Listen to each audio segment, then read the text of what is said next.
દર્શક મિત્રો, આપ જોઈ રહ્યા છો YNN ન્યૂઝ. હવે જોઈએ અગત્યના સમાચાર. વડોદરા શહેરમાં સુભાનપુરા વિસ્તારમાં આવેલી બાલાજી હોસ્પિટલમાં ડિલિવરી સમયે મહિલાનું ડોક્ટરની નિષ્કાળજીના કારણે મહિલા અને બાળકનું મોત નીપજ્યું હતું. વડોદરા શહેરમાં સુભાનપુરા વિસ્તારમાં આવેલી બાલાજી હોસ્પિટલમાં ડિલિવરી મહિલાનું ડોક્ટરની નિષ્કાળજીના કારણે મહિલાનું અને બાળકનું મોત નીપજ્યું હતું. જેને લઈને પરિવારજનોએ બાલાજી હોસ્પિટલમાં આક્ષેપો કરવામાં આવ્યા છે, જેના વિરુદ્ધમાં ગોરવા પોલીસ સ્ટેશનમાં આઈડી દાખલ કરી બોડીને પોસ્ટમોર્ટમ ખાતે લઈ જવામાં આવી છે. પોસ્ટમોર્ટમ થયા બાદ આગળની કાર્યવાહી કરવામાં આવશે. પરિવાર જવાનોના આક્ષેપ છે કે મેડિસિન આપ્યા બાદ મહિલાની તબિયત લથડતા બાલાજી હોસ્પિટલમાં ઘોર બેદરકારી સામે આવી છે. પરિવારજનોની માંગણી કરી છે કે બાલાજી હોસ્પિટલમાંના ડોક્ટર પર કાયદેસરની કાર્યવાહી કરવામાં આવે. Reporter Rahul Rajput, YNN news, Vadodara. તમારી ફ્રેન્ડ છે ને ક્યાં આગળ એડમિટ કરાવવામાં આવ્યો તમે શું હતું? હા, હું અંકિતાની ફ્રેન્ડ છું. એને શું કે પ્રોબ્લેમ થયો હતો એટલે એ સન્ડેના એડમિટ થઈ હતી. સન્ડેના એડમિટ થયા પછી ગઈકાલે હું એને મળી ત્યારે બરાબર હતું. પછી રોજ ચેકઅપ વ્યવસ્થિત થતું નહોતું, ખાલી બીપી માપીને જતા રહેતા હતા. એ પણ ચેકઅપ નહોતું થતું કે બાળકનું હાર્ટબીટ ચાલે છે કે નથી ચાલતી, કેટલું છે, શું છે. જે એન્ડ ટાઈમ ઉપર એમ કે દરેક વસ્તુ ચેક કરવી જોઈએ, એક ચેક નથી થતી. અને જ્યારે ડૉક્ટર બહારગામ ગયેલા, કાલે સાંજે આવેલા, છતાં પણ એને એક પણ રાઉન્ડ લીધો નથી કે દર્દીઓની શું પરિસ્થિતિ છે, એને ત્યાં જઈને ચેક કરવું જોઈએ, એ પણ એમણે કર્યું નથી. અને જ્યારે રાતના 1:30 વાગે એને અનઇઝી ફીલ થતું હતું ત્યારે પણ ડૉક્ટર આવ્યા નહોતા. નર્સ થ્રુ બધા ઇન્ફોર્મેશન શેર થતી હતી.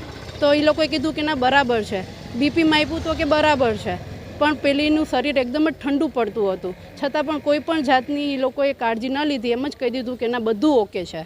જે હું માનું છું કે આ લોકોની નિષ્કાળજીને લીધે અને બેદરકારીને લીધે જ આ કેસ આગળ આવું ખતમ થઈ ગયો છે. અને એને લીધે જ્યારે પાછું અડધી કલાક પછી અને પાછું એવું અનઇઝી ફીલ થયું, એ લોકોએ પાછું નર્સને ડૉક્ટરને કીધું કે ભાઈ હવે તમે એન્ડ આવી ગયો છે અને આગળના ભાગમાં પેઇન થઈ રહ્યું છે, તો તમે અત્યારે પ્રીપોન કરી દો એમ ડિલિવરી. છતાં પણ એ લોકોએ કશું કર્યું નહીં. ICUમાં લઈ જતા હતા ત્યારે પણ એ લોકોએ કોઈ પણ જાતની ચેકઅપ કે કશું જ ન કર્યું. બેદરકારીને લીધે મા અને બાળક બંનેનું મોત થયેલ છે. હા, હું તો કહું છું કરવી જ જોઈએ. અને એમાં તમે પોલીસને પણ ખાસ કે આમાં શું કહેવાય, કોઈ પણ તરફેણમાં ના રહીને તમે છે ને કેસને સોલ્વ કરજો. મારું નામ છે માર્ગી નાકર.